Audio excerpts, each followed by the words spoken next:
नमस्कार. सर्व थोडेसे नेहमीचे परंपरा बाजूला ठेवून सुरुवातीलाच नाव घेतो ज्यांना आपला विश्वचषक विजेता कर्णधार रोहित शर्मा जी, सूर्यकुमार यादव जी, यशस्वी जायसवाल जी, शिवम दुबे जी हे सगळे सत्कारमूर्ती. थोडा आज मान मुख्यमंत्री साहेब त्यांचा आहे म्हणून त्यांची पहिल्यांदा नावं घेतली, माफ करा. आपल्या राज्याचे प्रमुख माननीय एकनाथराव शिंदेजी, देवेंद्र फडणवीसजी, आपल्या नीलमताई गोरे, तसंच उपस्थित असणारे राहुल नार्वेकरजी, अंबादास दानवेजी, आशिष शेलारजी, सर्व विशेषतः पारस भामरेजी, अरुण कानडेजी, संजय बनसोडेजी, आपले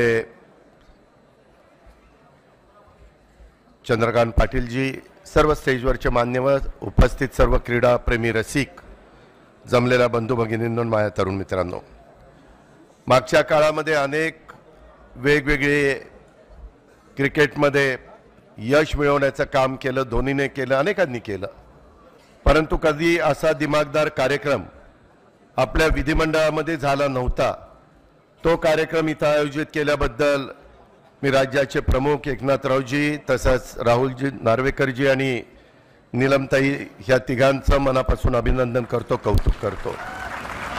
आज देखील बोलत असताना जी फायनल मॅच झाली त्याच्यामध्ये ज्यावेळेस 30 बॉल आणि 30 रन आणि ज्या पद्धतीचे खेळाडू साऊथ आफ्रिकेचे खेळत होते, त्यावेळेस कितीतरी क्रीडा रसिकांनी मनातनं आशा सोडलेली होती. परंतु कुठंतरी असं वाटत होतं की नाही, काहीतरी चमत्कार घडेल आणि तो चमत्कार घडला. तुम्ही बघितलं, पहिल्या मॅच पासून प्रत्येक वेळेस आपण यश मिळवत गेलो. प्रत्येक खेळाडूंनी ह्याच्यामध्ये स्वतःचा अतिशय उत्तम प्रकारचा खेळ दाखवला आणि शेवटच्या वेळेस ज्यावेळेस रोहित स्वतः चांगल्या पद्धतीनं त्या ठिकाणी सुरुवातीला खेळत होता, परंतु नंतर कॅच त्याचा गेला आणि नंतर विराट पुढे आला आणि विराटची बॅट त्या ठिकाणी तळपली. विशेषतः शिवम दुबेची तळपली, अक्षर पटेलची तळपली आणि त्याच्यातून कुठंतरी आपल्या सगळ्यांच्या होप्स वाढल्या. आणि त्याच्यानंतरच्या काळात बुमराहनी ज्या पद्धतीनं बॉलिंग केली, हार्दिक पांड्यानी ज्या पद्धतीनं बॉलिंग केली, आपण बघितलं. आपला क्रीडा रसिक हा असा इतका आगळा वेगळा आहे की काल मरीन ड्राईव्हला माझ्या तर गेल्या 30-35 वर्षामध्ये एवढी प्रचंड गर्दी मी कधी मरीन ड्राईव्हला बघितलेली नव्हते. एवढा उत्साह, तो जनसागर तिथं लोटलेला होता. मला आत्ताही तुम्हाला सगळ्यांना वरच्यांना सांगायचं आहे, थोडंसं व्यवस्थित बसा. तुम्हाला चारही खेळाडू दिसत आहेत, काळजी करू नका, पण वरनं काही पडायच्या भानगडीमध्ये पडू नका. आपला कार्यक्रम शेवटपर्यंत दिमागदार होऊ द्या. त्याच्यामध्ये कुठेही त्याला म्हणजे आपण त्याला थोडंसं टिपका लावूया आणि दृष्ट लागून देऊ नका. खूप काही आठवणी आहेत आणि ज्या पद्धतीनं तुमच्या माझ्या भारतातले सगळे भारतीय ह्या क्रिकेटवर प्रेम करतात, अशा प्रकारचं प्रेम जगात कुठं पाहायला मिळत नाही, ही पण वस्तुस्थिती आहे. पण एका गोष्टीचं कौतुक केलं पाहिजे, ह्यावेळेसच्या सामन्यामध्ये पहिल्यांदाच अमेरिकेचा संघ खेळायला आला आणि ज्या पद्धतीनं त्यांनी खेळ केला पहिल्याच ह्याच्यात, पुढे निश्चितपणे एक चांगली टीम ती पुढे येणार आहे. अर्थात त्याच्यात आपल्याही भागातले काही खेळाडू होते, हे आपल्याला नाकारता येणार नाही. परंतु मला मनापासून रोहित शर्माचं, सूर्यकुमार यादवचं, म्हणजे ज्या प्रकारचा तो झेल घेतला, तो झेल किंवा बाहेर त्याचा पाय जरी टेकला असता तरी काही आजचा दिवस तुम्हाला मला बघायला मिळाला नसता. त्याच्यावर सूर्यकुमार यादव, तुझं खूप खूप अभिनंदन, खूप खूप कौतुक.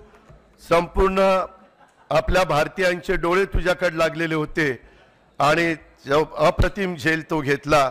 रोहितनं सांगितलंच नसता घेतला तर तुला बघितलंच असतं, पण रोहितनं एकट्याने बघितलं नसतं, आम्ही सगळ्यांनीच बघितलं असतं. आमचे लोक फार वेडे, जिंकल्यानंतर एवढा उदो करतात आणि हारल्यानंतर दगड मारायला कमी नाही करत. आपल्या इथला खिलाडूपणा कधी आपल्याला पाहायला मिळत नाही.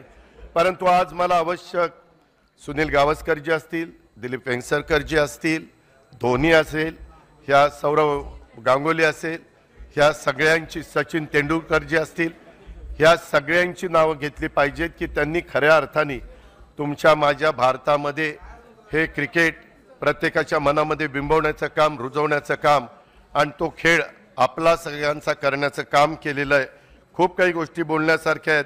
वानखेडेवर पण अशाच प्रकारची गर्दी झालेली होती ज्यावेळेस 83 साली कपिल देवनी तो वर्ल्ड कप जिंकून आणलेला होता आणि त्यावेळेस सूर्यकुमारनी आत्ता जे काम केलं ते त्यावेळेस कपिल देवनी केलेलं होतं. त्याची पण आठवण आपण कधी विसरता कामा नये. जयस्वाल तर इतका नौका आहे, अजून तो 22 वर्षाचाच आहे.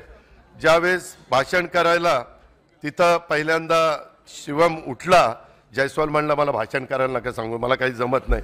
म्हणलं फक्त नमस्कार आणि जय हिंद जय महाराष्ट्र असं करून ये.